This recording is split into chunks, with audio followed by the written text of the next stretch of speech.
Hey everyone, Xeon over here from Nintendo Life. For the past few months, it's been fair for Nintendo fans to be a bit worried about the future of the Switch.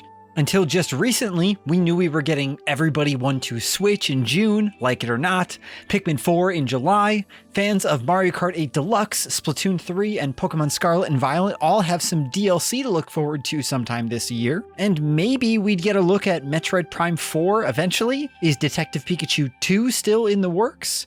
What about that Dragon Quest III HD 2D remake? I'm really racking my brain to think of anything else first party that could be coming to the Switch. This is all I've got. And given the fact Nintendo stated earlier this year that the reason they pulled out of E3 2023 was due to the fact that it didn't fit into their plans, that didn't sound good for Switch at all. The year was looking pretty bleak after Zelda Tears of the Kingdom. Maybe this would be a bit of a quieter second half of the year for first-party releases, and maybe we actually will get a Switch successor next year. But then, when we thought it couldn't happen, when it was too late, after Summer Game Fest and the Xbox Showcase, Nintendo, out of nowhere, gave us a new Direct and answered a lot of our wishes. The first-party Switch lineup for the rest of the year in one day went from being basically non-existent to feeling pretty stacked. Now, there are still a few gaps here and there within the year, but let's dig into the data and see what we're going to have to work with. There's a lot to be excited about. With Pikmin 4 launching at the end of July, Nintendo is going hard into promoting the series. So much so that they're making the entire mainline series playable on the Switch. Pikmin 1 and 2 just dropped digitally on the Nintendo Switch eShop today. You can pick them up each for $29.99 US, or you can get them together for $49.99 US and save yourself $10. I've personally yet to get my hands on these remasters, but our friend Arlo at least did point out over on Twitter that the cutscenes seem to be spruced up somewhat. We're not sure if they went and took the original source files and re-rendered the cutscenes or if they AI upscaled them, but it's nice to see that they're looking good. Now, the big question I have is if these remasters are going to allow you to use motion controls like the Wii version. One of my best friends is obsessed with Pikmin, and he swears by the Wii releases of these games because of the pointer controls. So if you've played these remasters already yourself, let us know if they do have motion controls. And if not, don't sweat it. We'll probably have a video review for you very soon. And if you're like me and are the kind of person that prefers to buy games physically versus digitally, we will be getting a physical release here in North America of Pikmin 1 and 2 as well. I imagine this will probably still be $49.99 here in the US, but it's nice to see Nintendo is extending that great track record they have with physical titles. They released Bayonetta 1 when Bayonetta 3 came out physically, and they also gave us a physical edition of Metroid Prime Remastered. Now, if only they would go back and make a physical version of Famicom Detective Club. And regardless of if you're a longtime Pikmin fan or have never gotten to try the series but have always wanted to or are curious, Pikmin 4 is getting a demo on June 28th. That's almost a whole month before the full game releases. Now, we didn't get a single look at it in this Nintendo Direct, but Everybody Want to Switch is officially releasing on June 30th worldwide. It's also getting a physical release, and Nintendo released a very strange trailer for it on their YouTube channel. You should definitely give it a watch if you get the chance. It's interesting. We also got another big look at Pikmin 4. The music is still one of my favorite elements. It's so organic and peaceful. We found out the new pet dog companion Ochi can be used to help break obstacles and can help you swim through water. We found out you'll be able to find some cool retro Nintendo treasures scattered around the world. And my other favorite part, though, is the fact that you'll be able to explore inside of a home now as well. Every day, this game is feeling more and more like a Chibi Robo title, and I am loving that. And it's still on track to release on July 21st. Now, we didn't get an exact release date for this, but we at least know that the next wave, Wave 5, of the Mario Kart 8 Deluxe Booster Course Pass is coming in summer 2023. And we know it's going to be containing 3 returning characters from the series: PD Piranha, Wiggler, and Kamek, or Kamek. When I was a kid, there was this game that I used to play all the time on the Super Nintendo called Cool Spot. We kept renting it from our local grocery store. And there was this one level that I'm pretty sure took place in a bathtub. So whenever I see water-based tracks where you're just like a little tiny human in a bathtub, I think it's funny. So it's kind of cool and weird for me to see that this new track that's coming to the game, Squeaky Clean Sprint, takes place in a bathtub. And for the record, remastered tracks are great, but new tracks? Yeah, those are good. And you know what? We don't have a single first-party title releasing in August of this year yet, so I'm thinking that Wave 5 is going to drop in August. But I'm happy to be wrong. Make it July if you want. Now, even though I'm not the most excited about the game, I am glad that we finally solved the case of the missing Detective Pikachu sequel. Detective Pikachu Returns is coming to the Nintendo Switch on October 6th.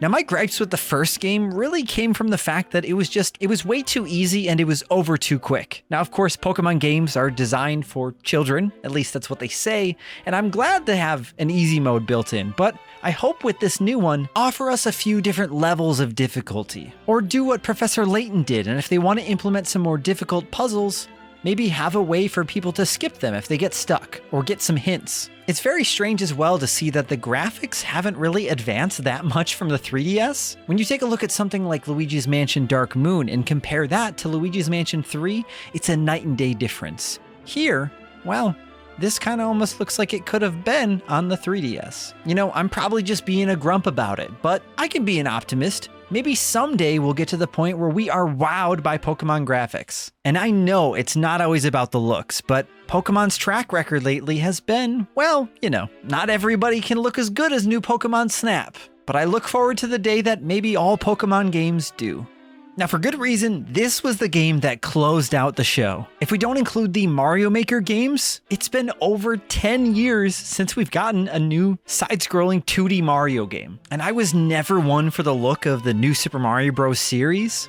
It always felt a little flat and uninspired. So when gameplay for Super Mario Bros. Wonder appeared on screen, kind of looking a bit like claymation and stop motion, my jaw was basically as close to the floor as it could get while I still sat and watched the TV. And thankfully, we won't have to wait too long for it either, as it launches on Switch on October 20th. The whole art direction and design of this game is so inspired and feels full of love. I can't stop watching the trailer. We know you're going to be able to play up to 4 players at once, and the game's going to feature Mario, Luigi, Peach, and Toad as playable characters, but also for the first time Daisy in a side-scroller, aside from Super Mario Run. Yoshi is also a playable character, and you can choose from a ton of different colors. And the best part about that means that not only one person can pick Yoshi, everybody in your playgroup gets to play as Yoshi, and they can even pick their favorite color. Now, there's a lot to break down in this trailer, and we don't have the time to do that today, but I do want to raise some questions for you. What do those new purple collectibles do?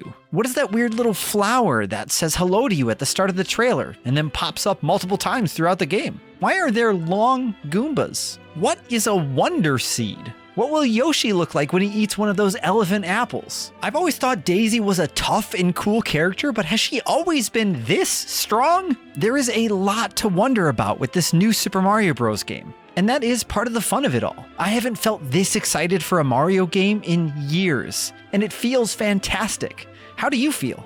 So then, the month after, on November 3rd, we're surprisingly getting a brand new WarioWare game called WarioWare Move It. And Nintendo punched me right in the chest with this reveal, because as I watched it, everything was falling into place, and I realized that this is basically a spiritual successor or sequel to WarioWare Smooth Moves from the Wii. Most of the minigames that we see on screen are motion-based, and that's what made WarioWare Smooth Moves so fun. Now, with that game, all of the minigames were designed with single player in mind, and there was a multiplayer opponent, but you couldn't really play minigames at the same time. But with Move It, it looks like a lot of the minigames will allow you to play simultaneously. WarioWare Smooth Moves was frantic and crazy fun, and sometimes the controls did feel a little weird and finicky, and they didn't always work in your favor, but even if you lost, it was still easy to have a lot of fun. And I can't wait for a new audience to be able to understand why WarioWare Smooth Moves was so fun, and I can't wait to play a whole new set of minigames when WarioWare Move It launches on Nintendo Switch on November 3rd.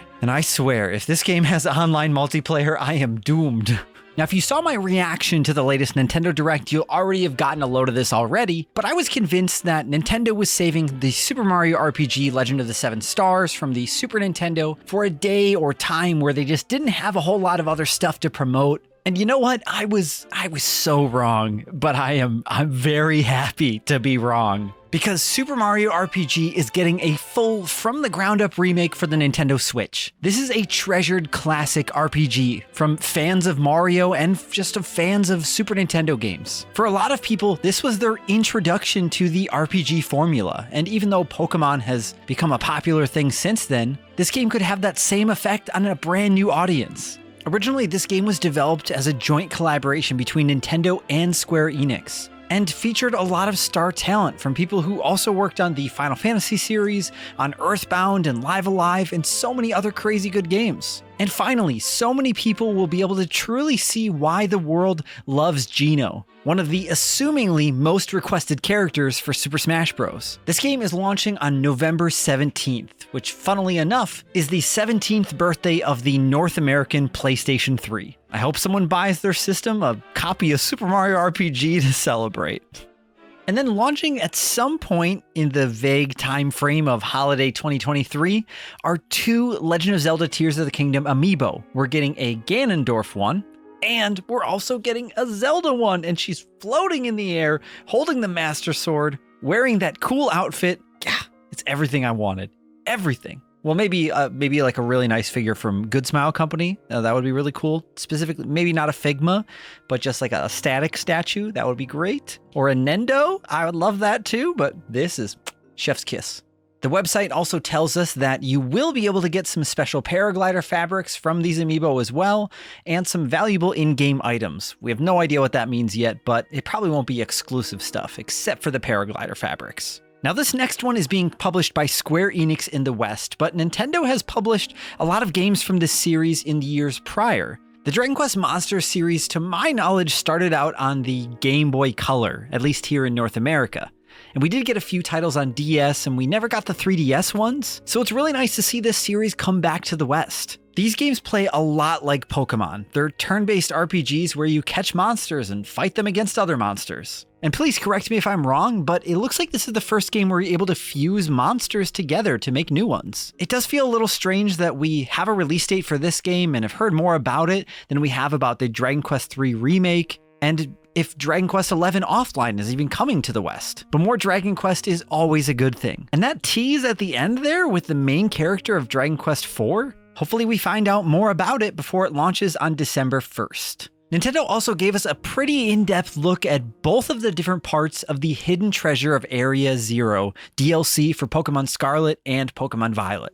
This game has been collecting dust on my backlog for a while now. And watching this trailer, the music for the second DLC, I was really jamming to it and really liked it a lot. Of course, it had me thinking, is that Toby Fox? And I love that it looks like there's some kind of new Safari Zone coming to the game. But in the first DLC, you actually see this new Japanese kind of summer festival, a market almost, and it just looks so empty. And you still see the frame rate of characters in the background just chugging. And I just wish that they would take more time to focus on the next Pokemon game instead of trying to give us new DLC for this. I do understand that there are a lot of moving parts when it comes to that. There's the TCG, the anime, licensing for figurines, and McDonald's promotions. So there's probably no way to really stop the Pokemon machine. But I hope whenever the next generation comes out that it looks different than this. But don't let me stop you from being excited. If you are looking forward to this, the first part releases in the fall of 2023, and the second part is set to release in the winter of 2023.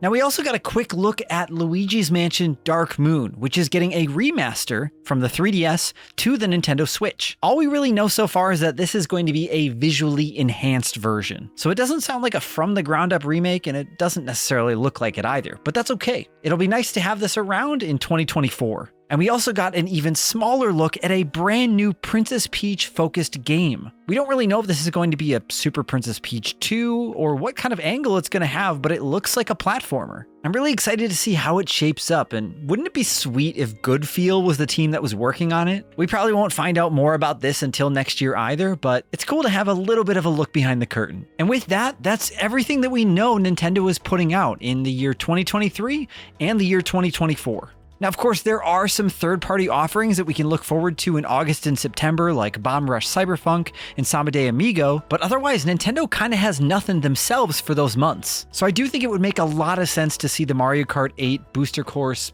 Wave Pass Pack 5 come out in August. But I really don't know what to expect for September. Maybe something will just get shadow dropped, kind of like Metroid Prime Remastered and Pikmin 1 and 2. But only time will tell. The recent Nintendo Direct also gave us a cool look at a Batman Arkham trilogy that's coming to Switch in the fall of 2023. It'll have Batman Arkham Asylum, Arkham City, and Arkham Knight, and all of the DLC for all of those games. We also got a pretty good look at Sonic Superstars, which is also launching in the fall of 2023. And the trailer that we got to see, I believe it looks like Nintendo Switch gameplay. Now, it doesn't look as crisp as some of the other trailers we've seen floating around online, but it doesn't look bad at all. Then later this year, we're also getting the Metal Gear Solid Master Collection, which is going to include Metal Gear Solid 1, 2, and 3, along with the original Metal Gear and Metal Gear 2 Solid Snake that were developed and released on the MSX2 in Japan, the games that Hideo Kojima directed. And we are getting the NES ones too, but pretty cool to note this is actually considered Master Collection Volume 1. So does that mean we're going to get Volume 2 on Switch and it's going to have Metal Gear Solid 4 and 5? Is that what they're trying to say? Or do you think it's just going to be a collection that has the weird stuff like Metal Gear Acid 1 and 2 and... I mean, Peace Walker's pretty good, but Peace Walker as well. We also found out Vampire Survivors is coming to the Switch with a brand new co-op mode. The classic PlayStation RPG Star Ocean: The Second Story R is getting a HD 2D remake. Persona 5 Tactica is coming to the Nintendo Switch on November 17th. And Penny's Big Breakaway, which I missed this detail during the Direct, is actually being made by the Sonic Mania team. It's a brand new IP, a brand new platformer. Keep your eyes on this. And of course, there are a ton of other cool games coming this year to Switch as well. Rift of the Necro Dancer, Fantasy Life I, The Girl Who Steals Time, Deca Police, Pepper Grinder, and Sea of Stars. It's really crazy how much of a 180 the 2023 lineup for the Nintendo Switch can just manage to pull off with one Nintendo Direct. So regardless of if you're a current Nintendo Switch owner or you're testing the waters quick to just still see if it's something that you want to get into, it looks like there's a lot of good games on the horizon. So of course, let us know in the comments down below if you watched the latest Nintendo Direct yourself. Let us know what had you most excited to pick up your Switch. But if you're also just still playing Tears of the Kingdom, we get it. I wish I was playing it right now too. And of course, if you enjoyed this video and you want to see more videos like this, then why don't you whisper in that subscribe button's ear, I think it'd be a really good idea if you released Mother 3 and Earthbound after Super Mario RPG comes out in like a cool claymation style. And then ring that notification bell to be notified whenever we put up new videos. Thank you all so much for watching. I'm Zion from Nintendo Life. Stay safe out there, and we will see you all next time.